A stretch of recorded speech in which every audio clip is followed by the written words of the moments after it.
Hello everybody, welcome back to the channel. My name is Larry Bodenheimer, and today we're reviewing Vidar. Vidar, either one of those is fine, doesn't really matter.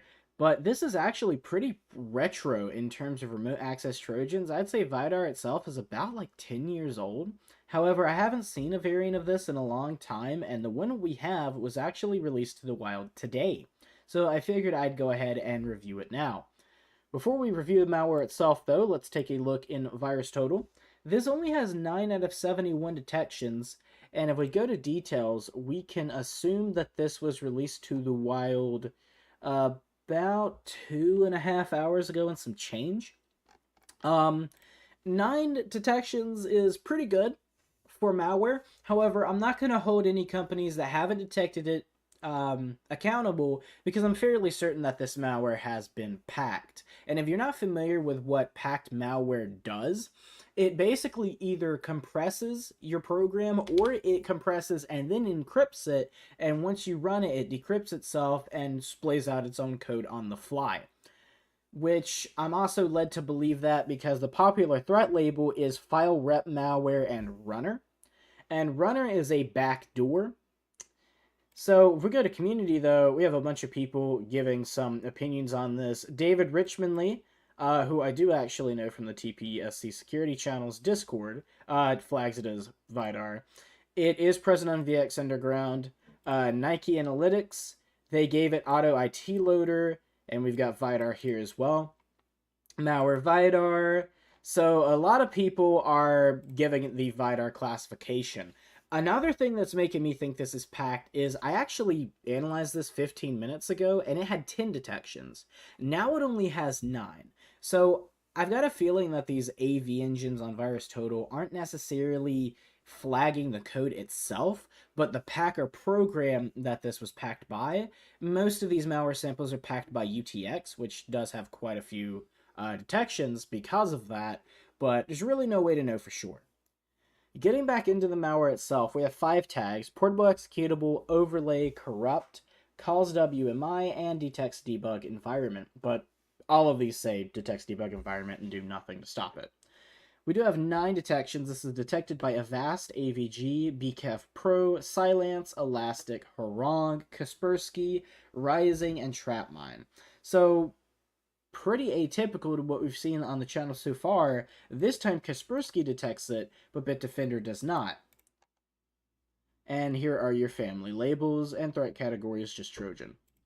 If we go to details, here's your MD5, your SHA-1, and your SHA-256 for the video. You won't have to type this letter for letter because this will be in the comments section as well. And here is your creation time, which I never pay any attention to because this can easily be falsified, and your first submission and last submission. So this hasn't been out very long. Here are the names that it's come under, probably a random string off of some malware forum, and then new ends and nwends.exe. We take a look at relations. We have 9 contacted URLs, and we have steamcommunity.com, 6berta.sbs, and it looks like Telegram. We've actually seen this exact same URL contacted in the last video, which is interesting. I'll make the connections later. And we also have Microsoft.com, and I have no idea why that has a detection, and 6berta. We have 16 contacted IP addresses. One of these is out of Great Britain. And we have 24 dropped files. However, oh no, actually some of these do show up as malicious. We've got a contact VBA and betting.pif. But the rest either have no detections or have not been scanned. And finally, if we go to behavior, I don't spend much time on this, but if you want to pause the video and look at this for yourself, you're more than able to do so. So let's go down. We have 1 critical, 2 high, and 2 medium crowdsource Sigma rules, and 1 low crowdsource IDS rule. Alright, and we already took a look at communities, so let's go ahead and lower the VirusTotal page and show the tools that we are using for this video. Some of them don't have icons because, like I said, Windows 11 is a freaking joke, but we do have Process Hacker, which I'll go ahead and scroll down and get ready. Let's minimize these processes really quick so they're not taking up space. Wireshark, which I will go ahead and bring over here. And I'll go ahead and just restart that packet capture really quick. Process monitor and Zooey. Before we run the malware, last thing we're going to do is look at its properties. So let's go over to the properties window. We go to details, and it looks like they kind of put a little effort into it, but at the same time also just didn't. It's got a realistic looking file version. Product name is VirtueChat. Size 1.69 megabytes. Date modified is today at 5:09 p.m. Language is English, United States. VirtueChat is a trademark of Cybersphere. Okay, there's more after that, but I don't care enough to look any deeper. But we also have no digital signatures. So maybe a point or two, but they also kind of just gave up and didn't even copy the file version, a product version, and didn't even give a false copyright. So, it is what it is. Now we will run the malware. So let's get Process Hacker ready, and without any further ado, let's do this. Do you want to allow this app from an unknown publisher to make changes to your device? Well, sure. I think I'd like to do that. Immediately open some pop-up window, and you see a bunch of things that are popping up. Now we've got licensing.pif. The original file has killed itself, and these are running under a command prompt. The command prompt has died, and everything except for licensing.pif has died as well. And this is under a temp folder. So if we go up, we do have a bunch of stuff in here, but one I'm most interested in is this folder with a bunch of random numbers. Licensing.pif, shortcut to MS-DOS program. Very interesting. If we take a look, are there any like suspicious service hosts or CSRSS tasks running? Not really. I'm not spotting any that have a different icon or that don't have a description anyway. And while it's running, if I open Task Manager, is it going to kill it? No, it's still running. So I don't know where they're getting detect debug environment from on all these malwares. It opened Edge. Now that's weird. I did not see it open Edge in testing. And if we look at the description, it actually says it's an AutoIt v3 script. And we've seen AutoIt quite a few times on this channel before. However, it looks like the program has just killed itself. I don't see any remnants running in Process Hacker. So we'll take a closer look in Process Monitor in a few seconds and see if there's anything else we can see. Let's go ahead and minimize this for now. We're going to open Wireshark, and we're going to stop that. We're going to go ahead and quickly save this as number 1.pcap. We're going to start a new packet capture in case anything is going off in the background. And we're going to import this over to Zooey. Let's go to Documents, 1.pcap. And in the meantime, let's take a closer look at this. This has a community score of -13, so this was found and just like jumped on by the community very quickly. So we do have that Telegram domain. So this is something we saw in the last episode. If you remember, we had an HTTPS and an HTTP to this Telegram domain directly. I'm also concerned about the Steam community one. In a previous video, we saw that somebody had a Steam profile and had been updating it with different IP addresses, and we assumed that it was for a C2. So if I open this in a new tab really quick, yeah, it looks like to be the same thing. It's just a random name and then an IP address, which is this one right here. I was wondering if it was, but we also have quite a few other ones. So we've got some 9.5s, some 6.5s, and some 1.9.5s. Interesting indeed. Why does this? Oh, this one has a space. Okay. I was like, this number looks the exact same, but also looks longer.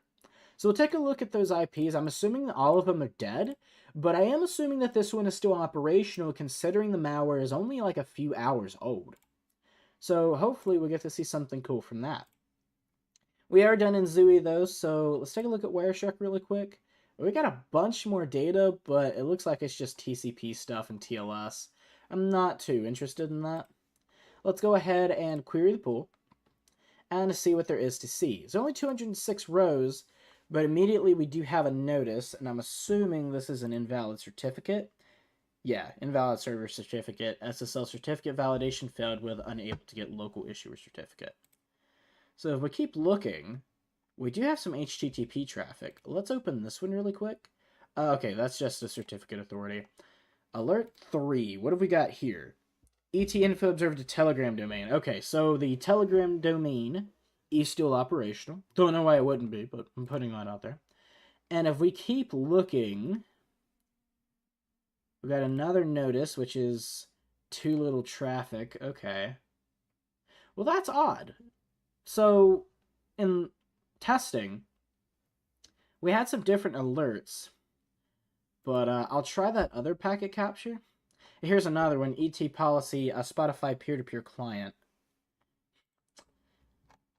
That's really odd, though, because there's supposed to be more information on that. Let's go ahead and save this really quick. It does have a lot more packets. Can't guarantee that it does actually have anything to do with the malware itself, but I definitely want to take a look. And while we're querying this information, let's go see if we can't find this IP and what it is doing. So I'm going to go ahead and open a new window. Let's open 2 really quick so I can just type back and forth. Let's do... Where's it at? Let's do the 95... Oh, I didn't have no lock on. 95.217.2872. An error occurred during a connection. Okay. Oh, what the heck? My internet's down. Hello? What happened to my internet? That's Bluetooth. What the heck? Okay, that's interesting. Okay, wait a minute. It wouldn't surprise me if this didn't have anything to do with the malware and it's just Windows 11 being trash. But let me take a look really quick. No, that's the wrong one. Connections. View network connections, maybe. Yeah, Ethernet 0 is here. Why isn't it doing anything? Disable. And then enable. And see if we've got a connection, because I should have a connection. Yeah, okay, there we go. Don't know what that was about. Warning, potential security risk ahead. Firefox detected a potential security threat, did not continue. So if we go to if we go to advanced, it uses an invalid security certificate. It's self-signed. Okay. Well, we can view the certificate. It's RSA encryption, blah, blah, blah. It's not really going to tell us much, but there you go. And let's accept the risk and continue. So if we do that, it just takes us straight to Google. Okay. So it probably has something set up to detect stuff like that. But this is almost certainly, or not even almost certainly, it definitely is the C2 server. So that's interesting enough. If we run that through abuse IPDB as well, let's copy that IP. I can't, it's not gonna let me. Okay. 95.217.2872 and check. It's not found in the database, but it's from Finland. Interesting. Greetings from Finland.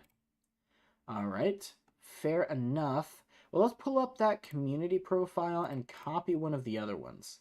So this is the first one that was associated with this malware. We put that through abuse IPDB really quick. It's not found in the database. And that's not too surprising to me because this malware is so new.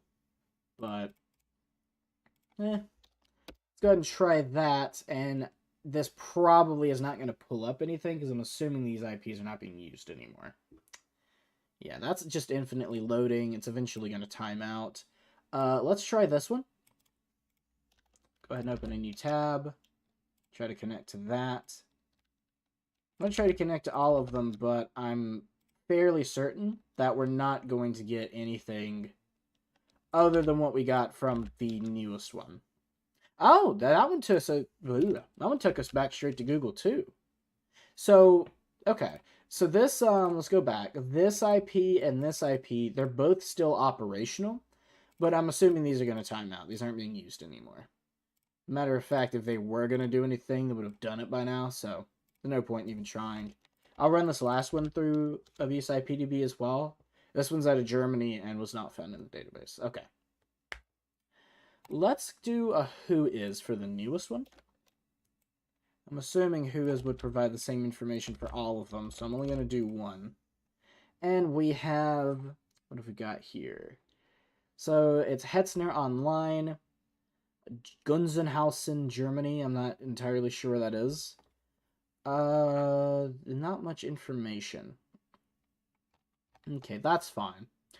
I've got a feeling this isn't going to give us a lot, whois, for most of our videos, but, you know, you'll get the diamond in the rough eventually that'll tell us something. Go ahead and maximize this. We don't need both windows anymore. And let's close network connections.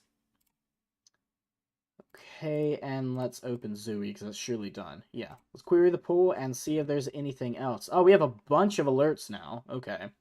There are only tier 3s. Suricata, app player, wrong direction. I got a feeling it's going to be the same for all of them. Okay. So no big deal there. Suricata. Suricata. It's really not going to show the alert, is it? No, it's not. Okay. So what I was... Oh, there's that peer-to-peer client again. But what I was going to say is earlier it was showing an alert 1 and an alert 2. And what it was doing is it was searching Microsoft directly, and it was trying to pull a portable executable off of some kind of website, and it was alert 1 and alert 2 specifically. For some reason, it's not showing those. We did confirm that the C2 is still operational, so I'm not entirely sure why it's not doing that all of a sudden. But let's go ahead and open Process Monitor. So we're going to do 2 filters. The first one we're going to do is operation is create file, and then we're going to do process name is newins.exe. And this isn't going to be the only one that we're going to search. We're going to search quite a few of these, but we're going to start with the host process and figure out all of the child processes, whether they were deleted or not, and then we're just going to see what we can see. So I'll ignore the DLLs unless they say name not found. Let's go ahead and just, let's close that for now and maximize this. And expand the path. So it did delete its prefetch, unfortunately, so we won't get any information from that. That is a huge name, but okay. A name not found, name not found. We got a shell folder, okay. That's fine. Name collision with caches, local temp. Okay, I'm not seeing much. We do have quite a few events, too. So, decided submitting. There's a ton of these.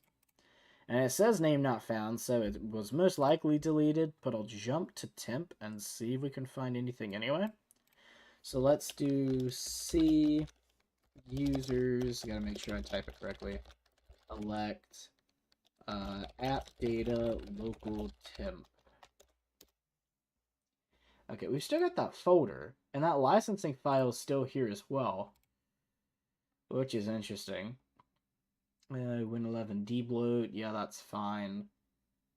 I'm not seeing... I see accent, Berry, Bloomberg, jewelry, lung. Okay. That doesn't necessarily have anything to do with the malware, but it's definitely interesting. Let's go ahead and close that, because unfortunately that's not going to give us much information. Accent, efficient, camcorder center. What? Okay, wait. Please tell me that's still there. It is. What the heck is that? Gelgavi? It probably wrote to it and then deleted all of the information that was on it. But yeah, here's another one. Efficient scheduling. Skyhaven or Skihaven. That's very interesting. Okay. Camcorder center, name not found. Oh, you got a bunch of stuff. Okay. Dirt, labor, plans, Barry. Yeah, Barry and Skihaven. We saw those earlier. Staying, Jersey Revenue, Greg. Okay. I'm not entirely sure what all that is. IPAC surfing, but it's very interesting. PowerShell, OpenSSH, discretion, farming, charming, omissions, powers, meeting lab. What is with these names, man? Satisfaction entity. And there's a bunch of these. Victory, ignore, Guam vote point. Okay, these have got to be some kind of programs, and it's using like a word base to just assign random words to a file so that AV companies aren't picking up on it. This is very, it's very interesting. Youth Receipt, Bloomberg, Lung, Lee, Anyway Flashers Fantasy. Okay. CVS Soap Assists Biz Query Good. Yeah. Okay, this is a lot funnier than I was expecting it to be. Adverse Eyed Appearance Export Gourmet. I thought I said gourmet at first. Residence Continental Skiing Ashley Boxing Purchase. Unfortunately, none of these are still here. But okay. iNet Cookies, so it's looking at my cookies, that's fine. Kate Proteins Trader Av Deadly. And that's it. And it finally closed itself out by opening itself again and then closing out entirely. I'm gonna pull a random one of these. Actually, I'm gonna do this. I'm gonna pull one, and if it doesn't show anything, then I'm not gonna go any further with it. But if it does, I'm gonna pull two and see if they do the exact same thing or something different. Let's go ahead and open a new filter. I would report this as well, but it looks like it really is just a random file name generator, so there's no point. Let's go ahead and remove create file first. And then I'm going to do... That's a really long name. Let's do something else. Let's do habits. Habits. Alright, apply. You do not add the item you're editing. Yeah, go ahead and do that. And this may not show anything. These may just be folders with nothing in them, right? But you never really know. Yeah. Okay. They didn't have extensions either. Which is so weird. Huh. But it didn't pull anything, so fair enough, I guess. We're not still running Wireshark. Tell you what, let's take a look at HTTP traffic really quick in Wireshark. And there's nothing here. No HTTP was captured from that. Okay, then let's go back to 1.pcap, query that again, and take a look at some of these HTTPs. I'm only going to look at a few of them, because they're probably all certificate authorities. Yeah, Microsoft Crypto API, that's not even close to HTTP. GoDaddy, certificate authority, GoDaddy. So, its traffic is not being sent over HTTP, which is a crying shame. It would have been really funny if it was, but it is what it is. So the last thing really to do now is to just restart the machine.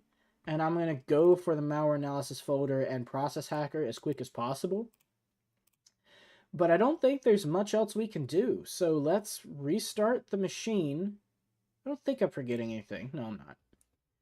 And we will run through this as quickly as possible.